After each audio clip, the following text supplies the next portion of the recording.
민주당이 청와대 하명 수사 의혹에 대해서 그 경위를 직접 묻겠다며 당사자들을 국회로 불렀는데 검찰과 경찰 모두가 거부했습니다.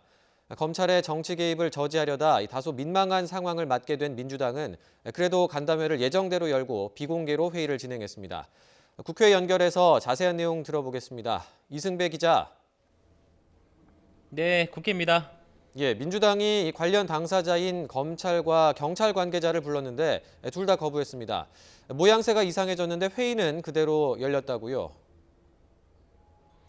그렇습니다. 일단 민주당 간담회는 예정대로 오후 2시에 당대표 회의실에서 시작이 됐습니다. 위원장을 맡고 있는 서른 의원이 짧게 모두 발언을 한 뒤에 곧바로 비공개로 간담회가 진행이 됐습니다. 애초 민주당은 오늘 간담회에 4명을 불렀습니다. 먼저 강남일 대검찰청 차장을 시작으로 이모선 경찰청 차장, 황운하 대전지방경찰청장이 중립성, 공정성을 고려할 때 적절하지 않다면서 출석을 거부했습니다. 여기에 김기현 전 울산시장 측근비리 사건을 고발한 건설업자 김모 씨까지 불참을 하면서 민주당이 참 민망해졌습니다. 수사기관도 아닌데 핵심 관계자를 부른 것 자체부터가 부적절했다는 비판도 있었는데요. 4명 모두 불참을 하면서 결국엔 민주당 특위위원들만 앉아서 회의를 진행해야 하는 낯뜨거운 상황이 됐습니다. 검찰이 청와대 관련 의혹 수사에 속도를 내는 것을 두고 정치권은 엇갈린 반응을 보였습니다. 민주당 이해찬 대표는 검찰의 이런 행보는 정치적 의도를 가진 수사라면서 특검을 해서라도 진실을 낱낱이 밝히겠다고 거듭 경고했습니다.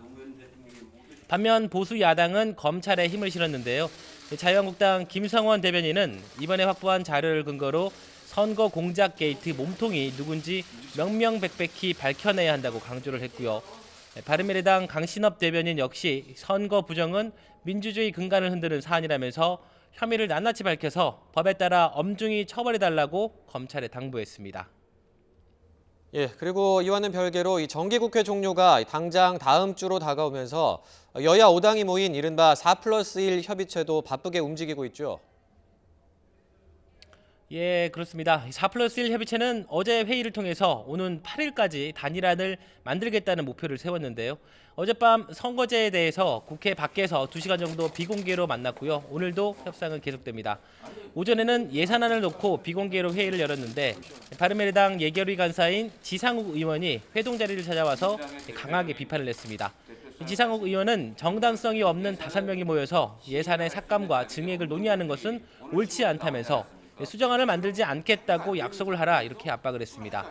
이에 대해 더불어민주당 전해철 의원은 3당 원내대표에게 빨리 합의해서 예산안을 정기국회 전에 처리할 수 있게 합의하라고 독려하는 게 필요하지 이런 식으로 항의라는 건 맞지 않다고 맞섰습니다.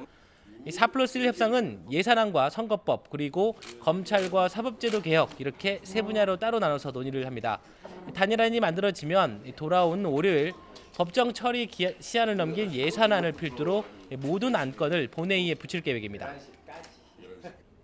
그런데 이 여야 협상에서 이 자유한국당의 상황이 변수라고요. 맞습니다. 본회의를 계획하고 있는 9일 바로 그날이 한국당은 차기 원내대표 경선을 치릅니다. 기존 방침에서 후퇴는 전혀 없다는 강경한 태도를 접고 만약에 새로 선임된 한국당 원내대표가 추가 협상 테이블에 앉는다면 상황이 달라질 수가 있습니다. 후보 등록이 토요일까지가 마감인데요. 현재까지 5선의 심재철, 4선 유기준, 3선 강석호, 윤상현 의원 등 모두 4명이 출사표를 던졌습니다. 그리고 오후에 재선의 홍철호 의원이 자신도 경선에 뛰어들겠다라는 뜻을 밝혔고요. 이 4선의 주호영 의원까지 출마를 검토하고 있다는 말도 있어서 경선 열기는 그 어느 때보다 뜨겁습니다. 한국당 황교안 대표도 오늘 기자들과 만나 차기 원내대표에 바라는 역량으로 제1순위로 협상력을 꼽기도 했습니다. 극적인 여야 합의 가능성이 있는 만큼 한국당 경선 결과에도 관심이 집중되고 있습니다. 지금까지 국회에서 YTN 이승배입니다.